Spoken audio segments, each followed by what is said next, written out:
사사기 6장 12절의 말씀입니다.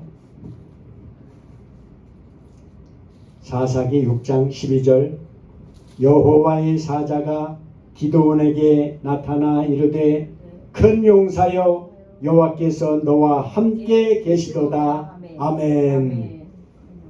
우리가 너무나 잘 알고 있는 구절이죠.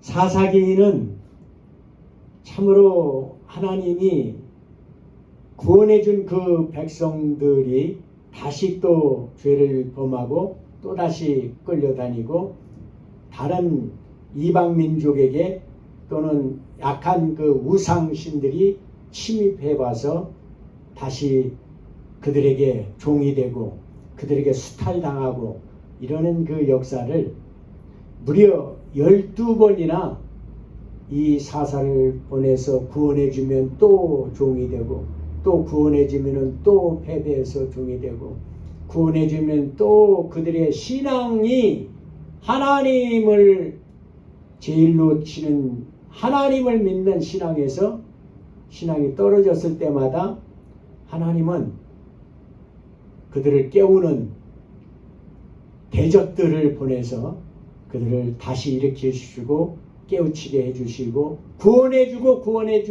구원해주기를 12번씩이나 하셨는데 여러분들이 이 사사기를 읽으면서 하나님 마음이 얼마나 답답하셨는지 느끼셨을 거예요. 내가 하나님이라고 하더라도 너무나 화가 날 것 같아. 그런데 여러분들은 이 사사기를 읽으면서 어떤 느낌을 받으셨나요? 이 사사기를 읽으면 이스라엘 백성들의 그 어리석음이 느껴집니다. 아니, 이렇게도 모를까? 하나님의 마음을. 아니, 그리고 한두 번이라 해야지. 구원해주면 또 다시 진흙탕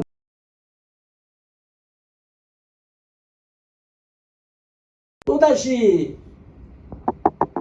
개호창에 빠져 들어가서 저걸 하고 이런 계속해서 똑같은 실수를 똑같은 죄를 계속해서 반복해서 짓기 때문에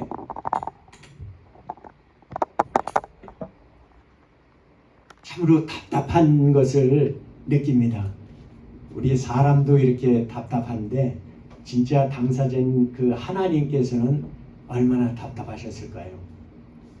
이 사사기를 읽을 때마다 우리가 슬픕니다. 그들이 왕이 없어서 자기 소견에 좋은 대로 행했더라 라고 결론으로 나오는 것을 알 수 있습니다. 그런데 왜 이 답답한 사사기를 오늘 이 시점에 여러분에게 봉독했느냐 하면은 바로 이 사사기가 우리에게 주시는 큰 메시지가 있기 때문에 그렇습니다. 그 큰 메시지가 무엇일까요? 지금 사사기를 통해서 전체를 통해서 12번이나 이렇게 죄를 범하는 하나님을 떠나가고 또 떠나가고 또 떠나가고 하는 이 모습을 볼 적에 이것이 사실은 이스라엘 백성의 이야기가 아니라 바로 우리들 이야기이기 때문에 그래요. 아멘. 우리들이 지금 신앙을 하나님 신앙에서 자꾸 세상 쪽으로 빠져들어가고 세상 쪽으로 유혹당하고 미혹당하고 사탄마귀 귀신에게 끌려다니고 이런 종로로 타는 하나님의 본질의 그 사랑을 잊어버리는 다 털려가지고 지금 기드온만 해도 미디안 족속에게 점령을 당해가지고 매년 쳐들어와서 농사 지어놓으면 뺏어가고 농사 지어놓으면 뺏어가고 수확할 때쯤 되면은 다 걷어가고 짐승들까지 가축들까지 다 뺏겨서 먹을 것이 없어가지고 굶주리는 그러한 상황을 우리가 사사기 6장에서 볼 수가 있습니다. 그런데 이것이 한두 번이 아니라는 것이죠. 여기서 우리는 이 사사기를 통해서 다시 깨어나야 될 줄을 믿습니다. 하나님께서 또 불쌍히 여겨서 긍휼한 마음으로 다시 찾아오네요. 그런데 이번에는 좀 이상합니다. 다른 사사들은 보면은 좀 특징이 있고 좀 용맹도 있고 쌈박질도 좀 할 줄 알고 이런 사사들을 택해서 저러는데 오늘 이 기드온은 아주 겁쟁이를 찾아오셨습니다. 이게 좀 특징이 있어요. 왜 겁보를 하나님이 겁쟁이를 쓰실까? 나 같으면은 여러분들이 이 싸움의 대장을 선택하고 그를 통해서 승리를 이끌려면 용감한 장수를 택해야 되는데 미디안에게 들킬까봐 그 포도주 저장하는 그 땅굴 속에 들어가서 거기서 몰래 타작을 해가지고 허기를 달래려고 거기서 들어가서 타작하고 있는 바로 그 기드온에게 나타나는 겁니다. 그런데 놀라운 것은 하나님께서 기드온에게 첫 마디가 큰 용사여, 큰 용사여. 아니 큰 용사는 무슨 개뿔이나 큰 용사입니까? 기드온이 정말 큰 용사인가요? 겁쟁이입니다. 소문난 겁쟁이입니다. 큰 용사요 그랬더니 아니 하나님 내가 무슨 큰 용사란 말입니까? 대번에 나오잖아요. 내가 무슨 큰 용사예요? 나는요 우리 집안에서도 제일 말째고 그 다음에 우리 이 가문 12지파 중에서도 우리는 연약한 지파고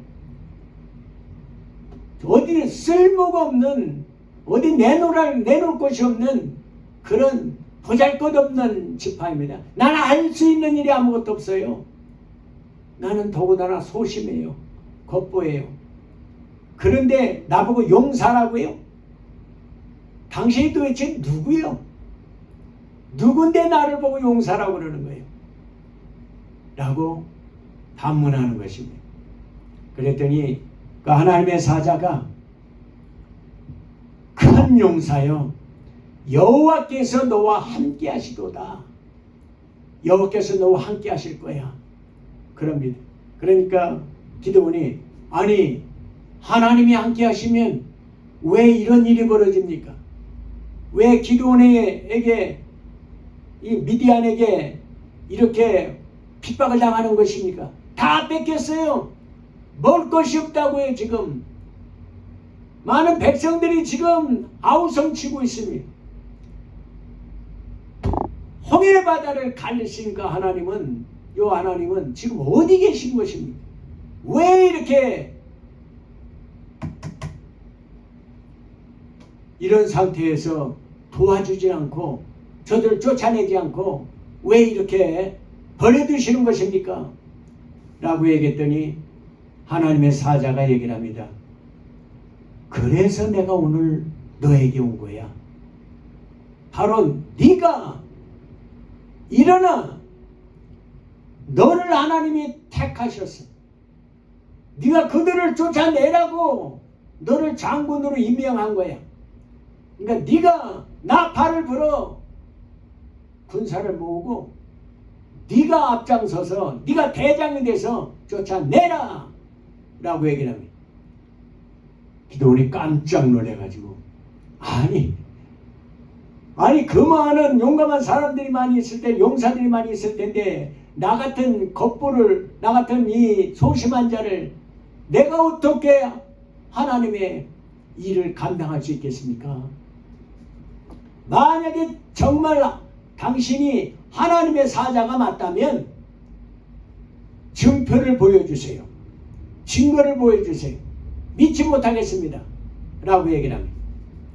그러니까 그러면 내가 여기 기다릴 테니까 네가 가서 제사 준비를 해가지고 와라.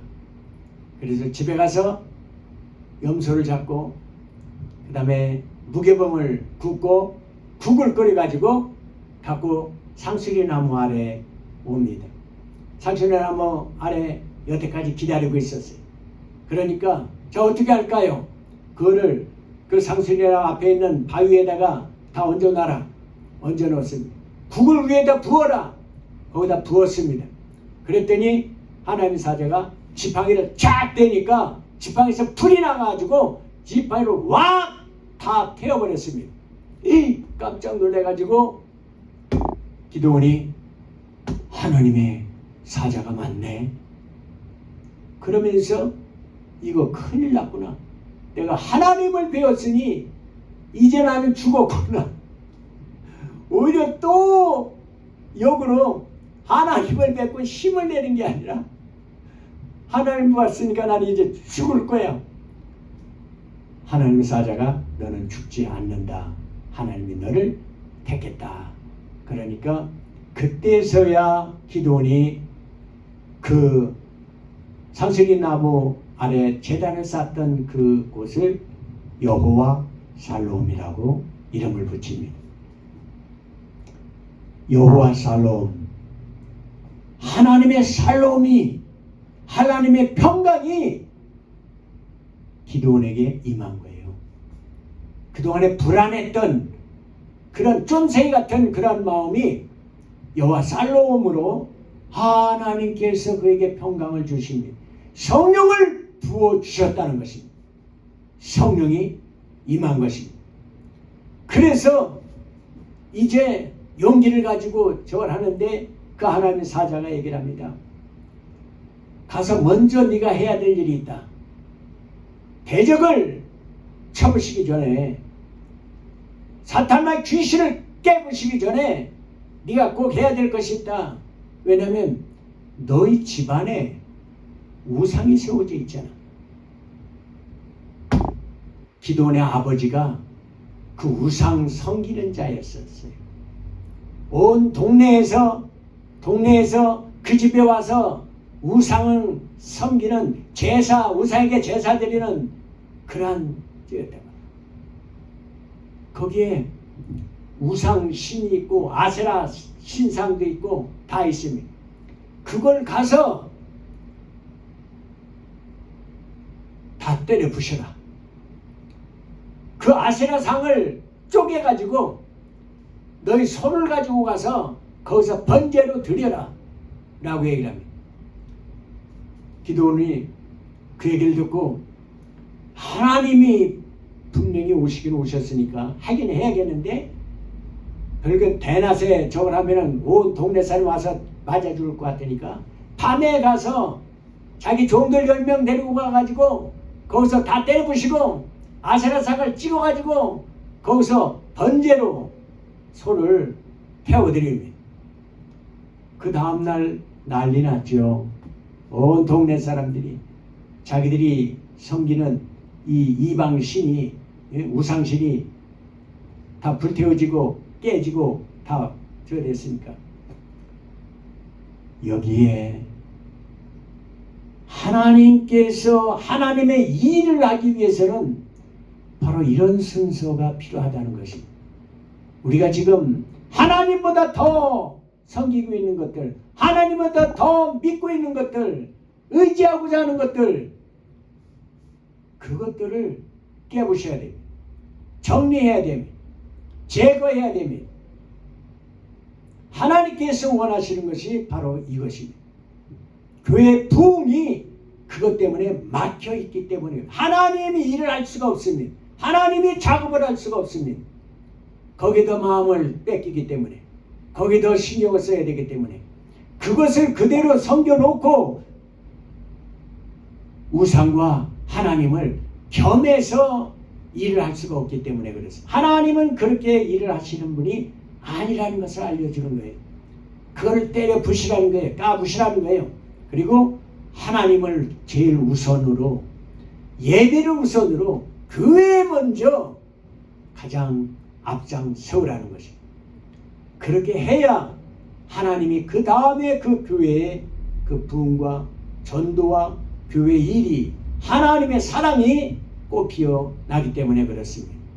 그래서 여기서 이 기드온은 가서 때려 부셨습니다. 불질러 버렸습니다. 번제로 드려버렸습니다. 번제를 드렸습니다. 그리고서 오직 하나님만을 위해서 섬기는 그 마음을 여호와 살롬 성령이 임하니까 그거를 행할 수 있게 된 것입니다. 우리도 교회마다 이제 많은 교회들이 지금 무너지고 어려움을 당하고 있는 그 이유가 무엇인지를 알아야 됩니다. 세상에게 지금 끌려다니고 있어요. 세상에 지금 빼앗기고 있습니다. 제가 전철을 타고 오는데 보니까 다 이 스마트폰에 빠져가지고 이것들을 보느라고 정신이 없어요. 지금 그 젊은이들의 눈길을 뺏기고 있는 거예요. 젊은이들의 시간을 다 뺏기고 있는 겁니다. 그 마음을 다 뺏기고 있는 겁니다. 온통 세상에 이 스마트폰이라는 이 선악과로 인해서 그 선악과가 주는 그것들을 먹느라고, 선악과를 먹느라고 정신들이 없습니다. 다 뺏기고 있습니다. 여러분, 어떤 사람은 질병 때문에 온통 그 많은 시간을 고통의 시간으로 보내고 있습니다. 자기 건강을 다 뺏겼어요. 병마에게 뺏겨서 제대로 일을 할 수가 없습니다. 하나님 일뿐만 아니라 자기의 먹고 사는 일도 할 수가 없도록 다 뺏겨버리고, 이것들이 다 지금 사사기에 나오는 대적들입니다. 다 뺏어가는 거예요. 어떤 사람은 그저 자녀를 훌륭하게 교육시키는 것이, 그것이 우상이 돼가지고 자녀 교육하는데 뺏기는데, 거기에 많은 시간을 뺏기고 물질을 뺏기고 하나님보다도 그것이 또 우상이 되었기 때문에 그렇습니다. 물론 외국 유학도 가야 되고 공부도 해야 되고 할 수 있습니다. 그러나 하나님보다 더 위에 하나님 일을 안 하면서까지 그 일을 행하게 되는, 더 먼저, 하나님보다 더 먼저 세상에서의 만족을 취하기 위해서 마음을 거기에 쓰면 우리는 그 마음을 이미 뺏긴 것입니다. 그리고 그가 아무리 유명한 외국 대학에 유학을 갔다 오고 박사학위를 받아왔다 할지라도 그 인생은 결국은 사탄과 귀신에게 끌려다니는 인생이 되기 때문에 좋은 결과가, 여호와 샬롬이 임할 수가 그 가정에 떠나가 버리는 것입니다. 이것을 많은 가정들이, 믿음의 가정들도 이것을 놓치고 있습니다. 사사기를 그래서 다시 봐야 돼. 12번이나 왜 이렇게 엎어지고 자빠지고 코 깨지는 이러한 저거를 기록해 놨는지를 알아야 됩니다. 이런 귀신 저런 귀신, 악한 귀신들이 옵니다. 어떤 사람들은 지금 우울증이 와가지고 우울증으로 인해서 끌려다닙니다. 참 불쌍한 인생입니다. 모든 것이 우울해. 소망이 없어. 희망이 없습니다. 왜? 그럴 수밖에 없지. 마귀가 주는 생각은 다 그런 생각이니까. 우리를 종상기 위해서, 끌고 다니기 위해서, 망하고 지옥으로 끌고 가기 위해서 그들이 하는, 여기에 다 코가 꿰가지고 이런저런 이유로 우울하고 가정마다 쌈박질이 일어나고 다투고 다투는 이 저가 마귀가 하는 그 가장 첫째 현상이 다투게 하고 하나 되지 못하게 하는 그러한 것들입니다. 그래서 이 사사기를 읽으면서 제가 크게 깨닫는 것이 있습니다. 아, 정말 이렇게 많은 수탈을 당하고 있구나. 많은 믿음의 사람들조차도 다 뺏기고 있구나. 인생을. 기쁨을 다 뺏기고 있구나. 그 가정마다 기쁨이 없어요. 삶의 소망이 없습니다. 희망이 없습니다.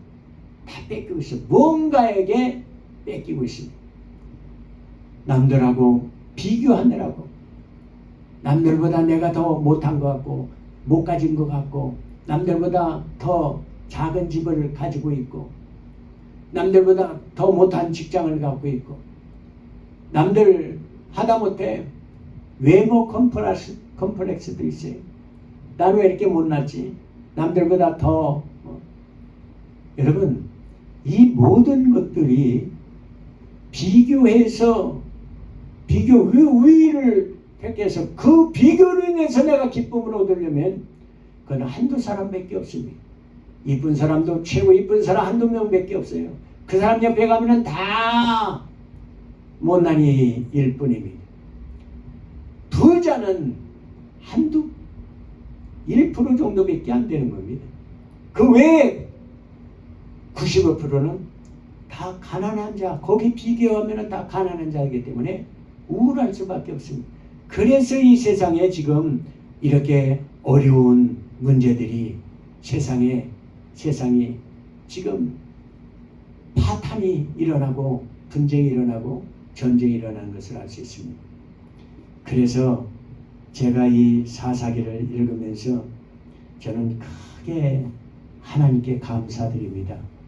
맞다. 바로 이것이로구나. 우리가 지금 이렇게 기쁨이 잃어버린 것은 바로 하나님보다도 더 섬기는 것들, 세상 것을 내가 더 좋아했구나. 그것을 원했었구나 라는 것을 깨닫습니다. 그래서 이제 이것을 깨트리기 위해서 하나님께서는 이 걱정이 기도원을 통해서 어떻게 역사하는 것을 한번 살펴보았습니다.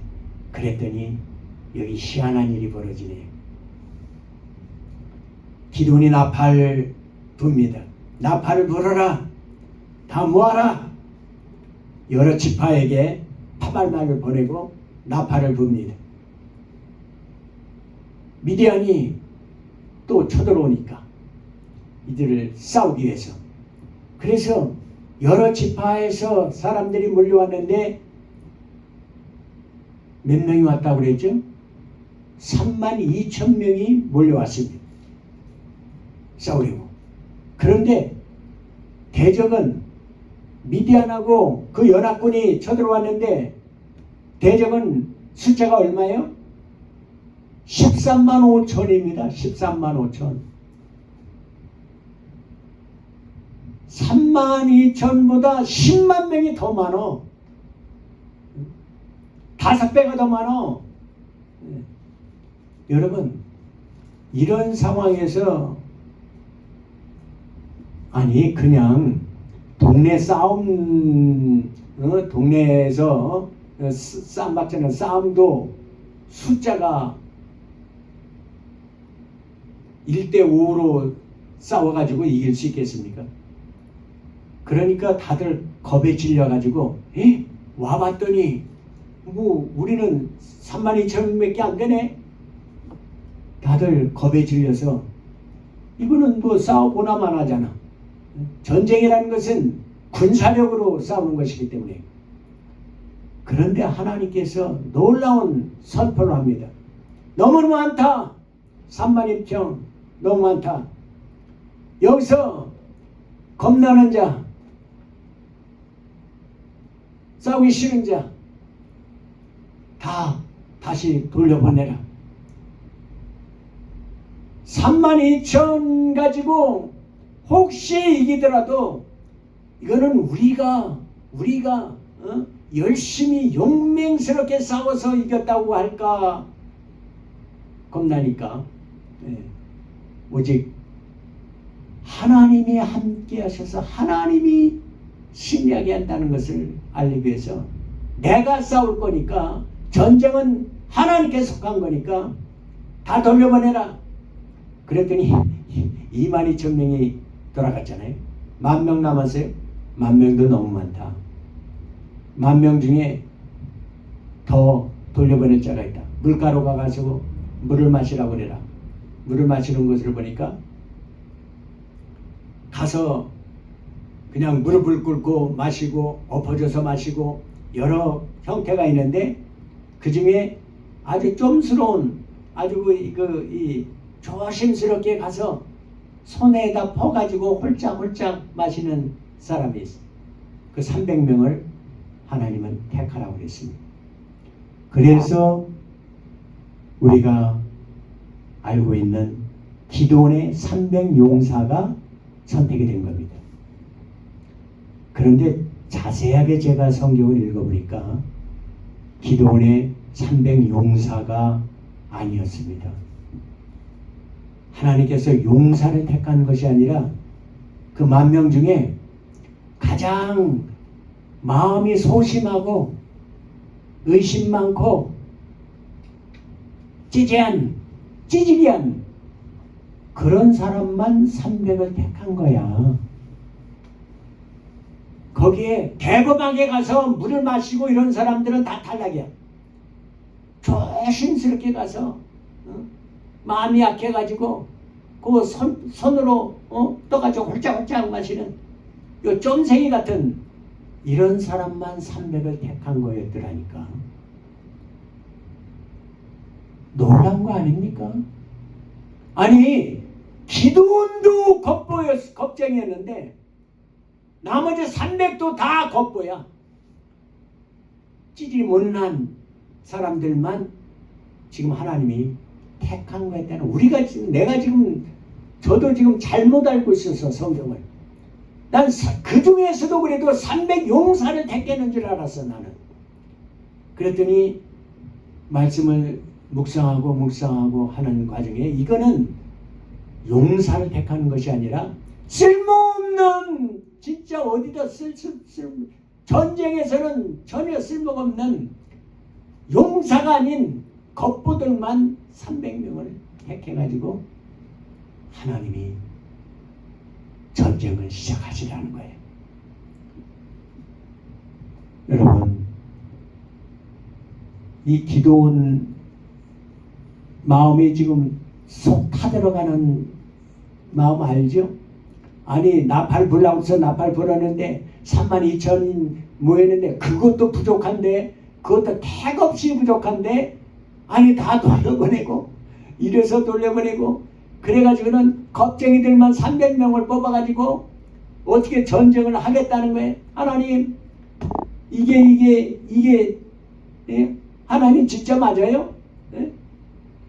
아니 정말 전쟁을 승리할 수 있다는 확신을 나한테 주세요. 내가 마당에다가 양털을 놓을 테니까 내일 아침에 가서 양털만 젓고 마당은 포성포성하게 해주세요. 이렇게 얘기를 합니다. 그랬더니 그 다음에 진짜 양털만 져줬어. 그런데 기도원 생각에 자기가 잘못 요청했다는 것이 생각났어. 여기다만 조금 여기다가 물만 부으면 이렇게 되는데 내가 너무 쉬운 쪽으로 했네. 하나님 내일 다시 한 번만 시험을 하게 해주세요. 양털만 뽀송뽀송하고 전 마당이 다 홍건하게 젖게 해주세요. 그 다음날 갔더니 정말 양털만 뽀송뽀송하고 다 젖어버렸어요. 그러니까 어쩔 수 없잖아. 이제 나가긴 나가야 돼. 그런데도 마음에 이 확신이 안 서는 거야. 300명 가지고 어떻게 하란 말이야. 내가 아무리 난다 긴다 하는 그 용맹한 장수일지라도 그거를 해내지 못할 텐데, 그러니까 하나님이 그 마음을 하시고 밤에 네 부하 하나 데리고 저 적진에 한번 가봐라. 들어가서 그러는데 그 대적들이 보초를 쓰는 보초 두 명이 대화를 하는 장면이 나옵니다. 뭐라고 대화를 했죠? 네. 꿈을 꿨는데 아니 저 기드온의 버리개떡이 한 덩어리가 불러와가지고 우리 진영을 완창 다 무너뜨렸다. 기드온의 칼이다 이거는. 이러고 대화를 하고 있는 것을 듣고서야 기드온이 그제서야 이제 용기를 가지고 출발합니다. 출발하는데 어떻게 해요? 뭘 가지고 가요? 칼을 가지고 가는 것이 아니라 항아리하고 횃불하고 나팔을 들고 가는 거예요. 전쟁을 하러 가는데 항아리하고 횃불하고 나팔을 들고 가? 아니 이게 어떤 세계에서 하나밖에 없는 이런 전쟁, 특수한 전쟁입니다. 하나님께서는 시작할 때부터 이미 작정하시고 큰 용사여 부르실 때 여호와가 너와 함께 하시도다 이거를 붙여주신 거예요. 하나님이 우리를 일꾼으로 쓰실 때 내가 가서 내 힘으로 내 지혜로 내 능력을 가지고 전도를 하고 교회를 세우고 그것이 아니라 여호와가 너와 함께 하시기 때문에 네가 용사라는 거예요. 여호와가 함께 하시니까 네가 용사라는 거예요. 큰 용사요? 아닌데요? 아니지. 그런데 하나님이 함께 하시면 우리가 용사가 될 수 있다는 것입니다. 바로 이것을 알려주기 위해서 지금 항아리를 들고 가는 거예요. 항아리 300개, 횃불 300개, 나팔 300개를 들고 가는 거예요. 여러분 잘 생각해 봐요. 왜 항아리를 들고 갈까요? 여러분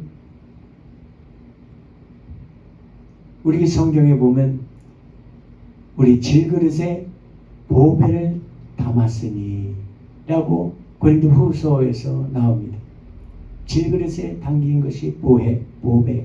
질그릇에 똥이 담기면 똥이 용왕이 되는 것이고 질그릇에 물이 담기면 물 항아리가 되는 것이고 질그릇에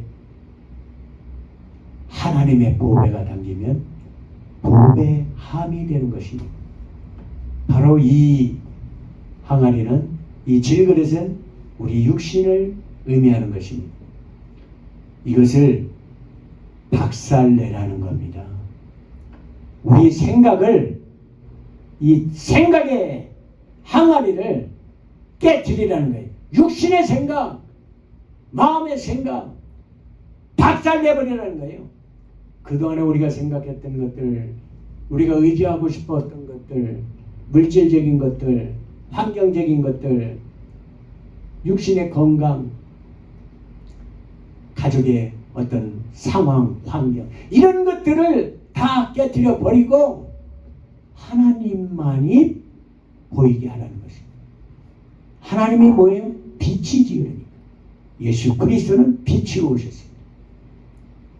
우리 구세주는 빛이고 하나님이 빛. 이 횃불이 하나님입니다. 깨뜨릴 때 항아리 속에 있는 빛이 드러나는 것. 그리고 이제 그 힘을 가지고 나팔을 불 때에 대적들이 13만 5천 명이 자기들끼리 싸우다가 다 죽어버렸어요. 자기들끼리 자중질환이 일어나서 다 죽어버렸어요. 참 하나님다운 전법으로 싸우셨습니다. 그런데 우리는 이것이 믿어지지가 않아서 아직도 이 깨진 항아리 그거 지금 움켜쥐고 있는 거예요. 더 깨질까봐. 더 깨지면 어떡하지? 더 깨지면 박살내버려야 되는데 완전히 다 깨버려야 되는데 내 생각을 깨버려야 되는데 내가 지금 무엇을 믿고 있는 거야? 정말 하나님 말씀을 믿고 있는 거야? 하나님만 의지하는 거야? 다 깨버리고 하나님 외에 교회 복음 외에 다른 것들, 의지했던 것들을 다 처리해버리고 정리해버리고 오직 하나만 바라보고 나아가면 하나님께서, 그 다음에는 하나님께서 해주실 것을 믿고 나아갈 때 봐도 여호와 살로움이 우리 마음에 평강이 임하면서 승리가 이어지는 것입니다. 아멘. 여기서 승리의 비결이 바로 눈에는 보이지 않지만 그러면 안 될 것 같은데, 그러면 질 것 같은데, 그러면 깨질 것 같은데, 그러면은 이 약한 육신 아무것도 안 가지고 빈손 들고 어떻게 하란 말이냐? 하나님만 계시면 되니까. 여기서 이 사탄마귀 귀신을 그 올무에서 벗어나는 비결을 오늘 얘기를 한 것입니다. 제가 이 사사기 기도원 이야기를 묵상하면서 하나 떠오르는 이야기가 하나 있어요. 전에 봤던 영화 중에 하나가 있는데 바비론이라는 영화 혹시 봤나요? 봤어요? 네. 바비론은 무슨 영화예요? 탈옥하는 저거죠. 예. 죄수가 돼서 그래서 탈옥하는 건데 왜 탈옥을 하는 거예요? 왜 탈옥을 하는 거예요? 바비론은 죄를 짓지를 않았어. 자기 생각에 나는 죄인이 아니야. 어쩌다가 잡혀온 거야, 잘못. 그런데 이놈의 판사가 잘못 저걸 하고 자기의 실적에 딸리니까 실적 저걸 하기 위해서 그냥 술집 근처에 싸움이 벌어져 가지고 술집 주인이 죽었어. 살인 사건이 났어. 그러고 다 도망가 버렸어. 그러니까 경찰이 그 술집 주변에서 바비론이 술 마시다가 너무 술을 많이 마셔가지고 비틀거리고 저러다가 쓰러지다가 저러는 그 바비론을 잡아간 거야. 왜? 이놈 술 마셨으니까 이놈이 술집에 있었을 거야 분명히. 그러니까 잡아간 거야. 그래서 잡혀간 거야. 다른 사람은 다 도망가는데 술 쳐가지고 도망가려야 발이 얽혀가지고 도망갈 저거 없으니까 그래서 잡혀갔어요. 그리고 재판을 받은 거야. 그런데 다른 증인이 될 만한 어떤 적도 아무것도 없고 저러니까 자기 혼자만 잡혔으니까 거기서 범인으로 자기가 판결을 받은 거예요. 그래서 지금 잡혀왔는데 이때가 언제냐? 우리 오공화국 시절에 그 삼천교육 때 있었죠. 사회학들 이런 것들을 다 그냥 잡아다가 삼천교육대가 집어넣어가지고 무작스럽게 이 훈련을 시키고 고된 저걸 시키고 해가지고 거기서 많은 사람이 죽었습니다. 삼천교육대에 가서 살아나온 사람도 별로 없어요. 거기가 아주 감옥보다도 더 지독한 감옥이지. 그런데 프랑스에서 그때 당시에 막 해외 식민지를 막 개척하고 저걸 할 적에 그 다음에 거기에 이제 국내에 있는 사회 악도 개선한다고 우리 삼천교육대처럼 거기서 이런 이 불량배들 이런 것들을 싹 잡아들이는 저걸 해가 잡아가 들여가지고 어디다 했느냐? 저 남태평양에 섬 하나에다가 거기다 다 때려놓고 거기다 수용소를 기아나 수용소라고 지어가지고 거기다 때려놓고 거기서 이제 농사짓게 만들고 저기 하게 만들고 그냥 그 땡볕에 곳에서 막 저거 인간 개조를 시키는 그 작업을 저걸 한 거야. 우리 삼천교육대처럼 프랑스에서 거기에 잡혀 들어간 거야. 그러니까 거기서는 배가 없으면은 도망갈 수도 없어. 왜냐면은 섬이니까.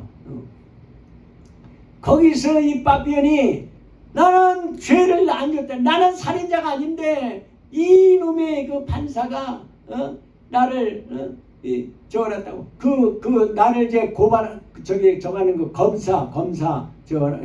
검사가 이제 이 거짓말로 저걸 해가지고 나를 저걸 했다고 이 검사하고 판사 이놈들을 내가 나가서 이제 복수를 하겠다고 그래서 탈출을 한 거야. 가서 이놈들을 때려 죽여야 되니까 나를 이렇게 고생시켰으니까 그래가지고 거기서 탈출을 감행을 하잖아요. 근데 혼자 탈출을 할 수 있는 저거 없으니까 배를 구해야 되니까 거기서 그 배를 할 수 있는 저거를 돈이 있어야 배를 구하고 저걸 하니까 거기서 한 이 동료를 같이 탈출하려고 하나의 드가라는 그 친구를 거기서 이제 만나는데 드가는 누구냐? 드가는 몰래 똥구멍에다가 돈을 감춰가지고 지금 여기 잡혀온 저거예요. 그래가지고 그 돈 가지고 이제 조금씩 빼가지고 이제 쓰기도 하고 뭐하고 저걸 하네. 그래서 야 우리가 도망갈 수 있는 길은 배를 구해야 되는데 여기서 배를 네 돈 가지고 배를 해가지고 탈출하자. 그래가지고 말이 맞았어. 이 드가도 여기서 탈출하고 싶어 하니까 그래가지고 거기서 저걸 하는데 거기서 이 첫 번째 탈출했을 때는 거의 탈출을 하려고 그러는데 한 사람이 더 먼저 탈출을 해버렸어. 그래가지고 그 사람이 잡혀왔어. 잡혀가지고 거기 죄수들 다 모인 자리에서 모가지를 쳐버리더라고. 깜짝 놀래가지고 이 드가가 구역질을 하고 드가는 아주 그 소심한 인물로 나오는데 구역질을 하고 저걸 하니까 여기 그 간수들이 그냥 쥐어 패고 짓밟고 저걸 하니까 이 파피온이 순간적으로 저래서 아이고 저러면 저 드가 저러다 죽겠네 안 되겠네 그러면 탈출도 못하고 그래서 이 간수를 돌로 머리통을 까고 그 다음에 이제 도망갔어요. 도망가는데 드가는 거기서 이제 저기 토하고 있고 자기는 도망갔고 그런데 배는 데까지 오기로 왔는데 돈이 없이 자기 혼자만 왔잖아. 야 돈은 갖고 왔냐? 그랬더니 돈은 내가 가서 밖에 나가면 탈출한 다음에 내가 분명히 내가 줄게. 우리 집에 가면 돈이 있다니까. 그 배주인이 고발해버렸어. 그래가지고 다시 잡혀왔어. 그래가지고 독방에서 2년을 저랬습니다. 거기 독방은 지독한 저겁니다. 아무것도 쥐꼬리만큼 먹을 거 적어도 쭈껄 가지고 도저히 살 수 없는 저거예요. 그러니까 거기서 바퀴벌레 잡아먹으면서 살았다고. 왜냐면 살아나야 이 원수를 갚을 수 있으니까. 여기서 죽으면 안 되니까 맨날 푸시업하고 저기 일어났다 앉았다 저걸 하고 운동하고 저걸 하고 살기 위해서 2년 만에 나왔어요. 그래가지고 다시 드가하고 이제 모의를 해가지고 다시 한번 이제 탈출하려고 모의를 합니다. 그래가지고 죽을 고생을 저걸 하면서 거기서 탈출을 감행합니다. 그래가지고 탈출을 해가지고 옆에 있는 콜롬비아로까지 이제 배를 타고 왔어요. 거기서 바닷가에 저걸 했는데 거기에 이제 그 마을에 도착을 했는데 그 마을에 있는 신부가 또 고발을 했어. 그래가지고 다시 또 잡혀 들어갔어.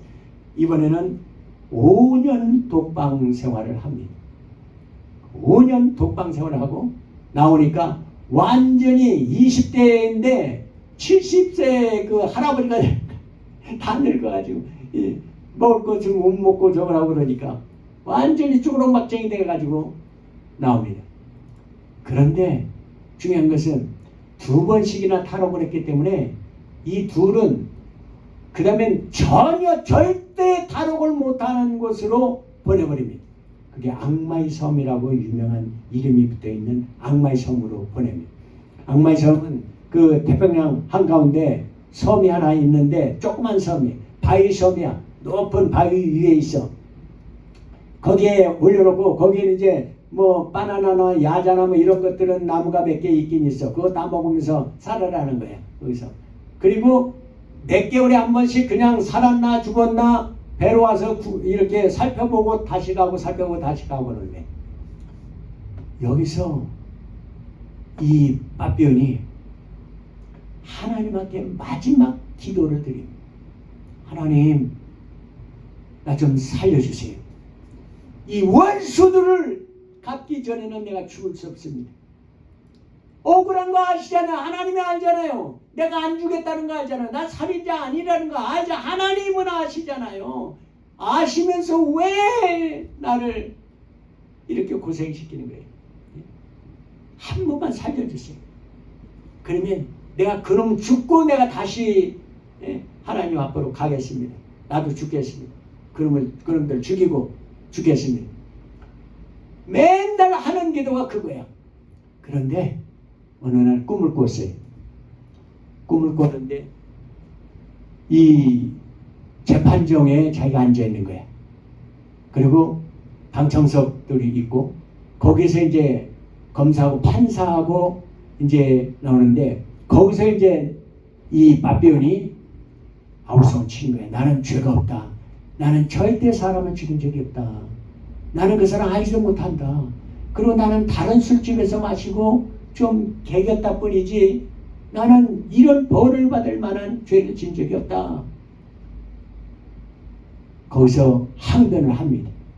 그랬더니 판사가 마지막에 그걸 다 듣고 판결을 내리는데 뭐라고 판결을 내리냐? 나도 안다. 그런데 너는 하나님이 주신 귀중한 시간을 허비한 죄다. 네가 한 번이라도 하나님을 기쁘게 해본 적이 있느냐?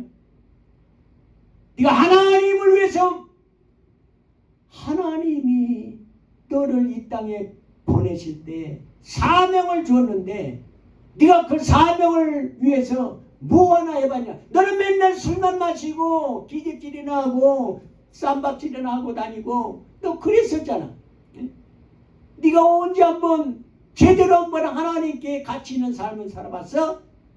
너는 죽어마땅하다. 깡깡깡 이렇게 판결을 했어. 이거는 꿈에 꾼 거야. 꿈속에서 그 얘기를 듣고 바비온이 맞습니다. 나는 죄인이 많네. 내가 죽일 놈이네. 그리고 항고는 안 합니다. 무릎을 꿇어버립니다. 그리고 깼어요. 깨난 다음에 맞다. 내가 그동안에 복수를 하려고 그 일을 알고 저걸 갈고 그랬었는데 내가 죽일 놈이 맞네. 하나님이 주신 그 생명 그 저거를 나는 허비했구나. 전두서울을 읽는 것 같은 그러한 감동을 느꼈을 것 같아. 그래가지고 그러면 어떡하지? 그러면 어떡하지? 내가 잘못 살았는데 인생을 완전히 허비했는데 여기까지 왔는데 그럼 이제는 여기서 다시 반가이를 하려면은 이거를 회복시키려면 하나님한테 내가 그래도 나의 이런 일을 했습니다. 나의 하나님을 기쁘게 하는 일을 뭔가를 해보고 싶은데 여기서는 뭘 할 일이 없네.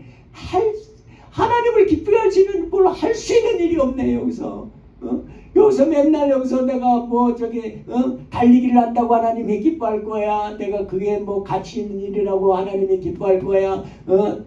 자빠져 잔다고 저걸 할 거야. 여기서는 할 수 있는 일이 없어. 그냥 매일매일이 똑같은 삶이야. 그냥 하나님, 그때 간절한 기도가 나옵니다. 하나님, 나 한 번만 살려주시면 이제는 하나님을 기쁘게 할 수 있는, 하나님이 이 땅에 나를 보내주신 그 보람 있는 그 일 한번 할 수 있도록 나에게 자유를 한번 주어보세요. 해주세요. 이 기도를 하는 순간에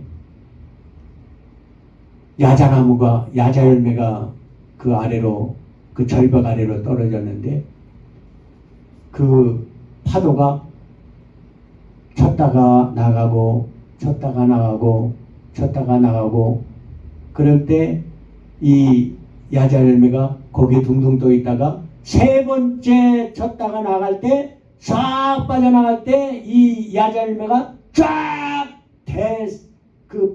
저쪽 바다를 향해서 빠져나가는 것을 보게 합니다.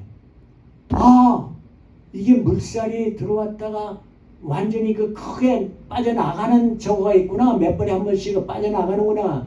그렇다면은 저 야자나무처럼 야자 열매를 많이 따가지고 야자 껍질을 가지고 포대를 만들어가지고 그 포대에다가 이 야자 이 열매들을 다 담아가지고 한 줄 담아가지고 그거를 타고 가면서 야자 목마르면 야자 깨가지고 깎아가지고 야자 그 속도 파먹고 야자 속에 보면은 물이 있잖아요. 그 물도 마시면서 그러면 갈 수 있겠다라는 생각을 딱 들어요. 이 하나님이 주신 생각이었습니다. 그래서 야 뜨가야 이제 살 수 있다. 우리 이렇게 한번 해보자. 그래가지고 둘이 이제 같이 이제 나가기로 저걸 했는데 그래가지고 다 만들었어요. 두 포대를 만들었어요. 그래가지고 하나씩 타고 이제 가려고. 그런데 마지막에 이 드가는 이 심약한 드가는 야, 너 혼자 가라. 나는 그냥 여기서 그냥 이렇게 살다가 죽을래. 우리가 벌써 몇 번이나 탈출 실패했잖아. 실패할 때마다 더 고통스러운 것으로 이제 나 지쳤다. 나는 이제 안 갈란다. 너 혼자 가라. 자, 이때 그 영화에서 정말 그 감동적인 스티브 맥퀸의 그 연기, 놀라운 그 연기, 그리고 더스트 호프만 여기 남겠다고 난 포기한다고 하는 그 씁쓸한 그 표정이 아주 그 한 장면으로 완전히 이제 인생이 이제 둘이 갈라지는 거예요. 하나는 한 번 더 인생을 살아봐야겠다는 저거를, 하나는 포기하는 인생으로. 안 돼. 나는 해봤잖아. 이제 끝날 거야. 여기서 이래다 죽을 거야. 스티브 메이커는 뛰어듭니다. 그리고 그걸 타고서 저걸 합니다. 그래가지고 베네수엘라로 탈출을 합니다. 그런데 놀라운 것은 이 빠삐온이라는 소설이 실제 있었던 사건 다큐멘터리 소설이라는 거예요. 자기 얘기로는 75%는 실제입니다. 25%는 가상적인 인물과 이런 것들이 껴들어 있지만 이거는 실제로 내가 겪었던 일입니다. 실제로 있었던 사건, 거기서 탈출한 그 사람 장본인이 자기가 그 소설을 적은 거예요. 베네수엘라에 도착해가지고 거기서 자기가 수용소에서 겪었던 모든 것들을 다 소설로 씁니다. 소설로 써가지고 그것을 출판을 합니다. 출판을 하는데 엄청난 센세이션이 일어났어요. 그 소설을 읽는 사람보다 특히 젊은이들이, 특히 프랑스 젊은이들이 그 자유 분방하고 그 놀기 좋아하고 술 마시고 저라고 젊음을 허비해왔던 그 많은 사람들이 그 소설을 읽고 깨치기 시작한 거예요. 그렇다. 나도 이렇게 살다가 빠삐온처럼 맞네. 내가 빠삐온이네. 이렇게 살다가 하나님이 이 땅에 귀중한 인생을 주셨는데 나는 맨날 술 마시고 연애나 하고 놀러 다니고 저러다가 이렇게 그냥 세월이 지나가 버리는 거예요. 이거는 수용소나 마찬가지예요. 내 인생을 뺏어먹는 놈이 있어. 갉아먹는 놈이 있어. 여기에 이것을 깨달은 거야. 그 소설을 읽으면서. 그래가지고요, 엄청난 그 청년들이, 젊은이들이 다시 깨어나고 다시 뭔가를 내가 해야겠다 하는 그 운동이 벌어진 겁니다. 그래가지고 이 소설을 몇 부가 팔렸는지 아세요? 무려 1300만 부가 팔린 거예요. 진짜 소설, 그동안에 모든 소설보다도 최고의 그 공전의 히트라는 거예요. 엄청난 그 저걸. 그리고 그 소설이 영화로 만들어져서 우리가 봤던 그 바비론이라는 영화 되는 겁니다. 그리고 더 놀라운 것은 이 바비론 이 저걸 통해서 프랑스의 그 자유 그 혁명, 대혁명, 프랑스 혁명을 나중에 일으키는 그 원동력이 되는 이러한 역할까지 했다는 것입니다. 그래가지고 한 사람이 그 성수에서 벗어나와가지고 탈출을 해가지고 저걸 하는데, 이 탈출하기가 얼마나 어려운지, 지금 세상 것들이 우리를 접먹고 있는데, 지금 스마트폰 중독되고, 미디어 중독되고, 인터넷 중독, 질병에 중독되고, 우울증에 중독되고, 약물에 중독되고, 인생을 그저 그렇게 하루하루 그냥 살아가는 이 인생들, 중독된 인생들, 마귀에게 끌려다니는 이 인생들, 이것이 바로 수용소 인생입니다. 수용소 살고 있는 거예요. 사탄마귀 귀신에게 다 하나씩 들어가가지고 사탄마귀 귀신들이 다 끌고 다니는 거예요. 지금 다 뺏기고 있는 거예요.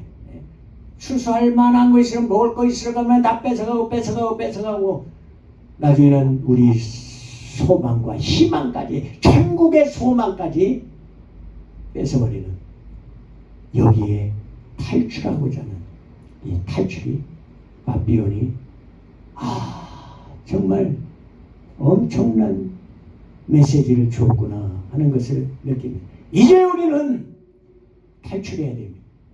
세상 생각, 세상에서 우리를 끌고 다니는 것들, 이젠 다 끊어버리고 오직 하나님, 큰 용사여 여호와께서 너와 함께 하시도다.